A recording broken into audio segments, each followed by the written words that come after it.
नागपुर में एक कार्यक्रम को संबोधित करते हुए केंद्रीय मंत्री नितिन गडकरी ने कहा, कोई व्यक्ति अपनी जाति, संप्रदाय, धर्म, भाषा या लिंग से नहीं बल्कि अपने गुणों से पहचाना जाता है। इसलिए हम जाति, संप्रदाय, धर्म, भाषा या लिंग के आधार पर किसी के साथ भेदभाव नहीं करेंगे। मैं राजनीति में हूँ और यहाँ यह सब चलता रहता है, लेकिन मैं इसे स्वीकार नहीं करता, भले ही इससे मुझे वोट मिले या न मिले। कई लोग मुझसे जाति के आधार पर मिलने आते हैं। मैंने 50,000 लोगों से कहा, जो करेगा जातिवाद उसके कस के मारूंगा लात।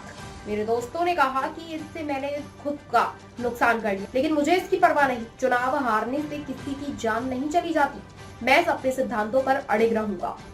आज डॉक्टर अब्दुल कलाम साहब जब न्यूक्लियर साइंटिस्ट बने और उन्होंने ऐसा काम किया कि आज डॉक्टर कलाम साहब का नाम हमारे देश में नहीं विश्व में सबके पास पहुंचा है।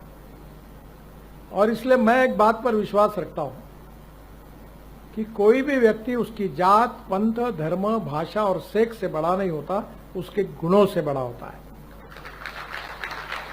और इसलिए हम जात, पंथ, धर्म, भाषा और सेक्स के आधार पर किसी को डिस्क्रिमिनेट नहीं करें। मैं तो राजनीति में हूं, यहां तो बहुत बातें चलती है, तो मैंने कहा नहीं, जो मैं मेरे हिसाब से चलूंगा, जिसको देना वोट देगा, नहीं देगा वो नहीं देगा।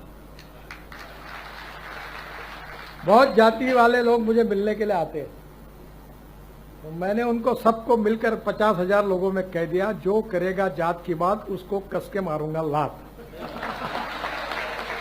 तो मुझे मेरे मित्रों ने कहा कि ये कहकर तुमने बड़ा नुकसान किया है।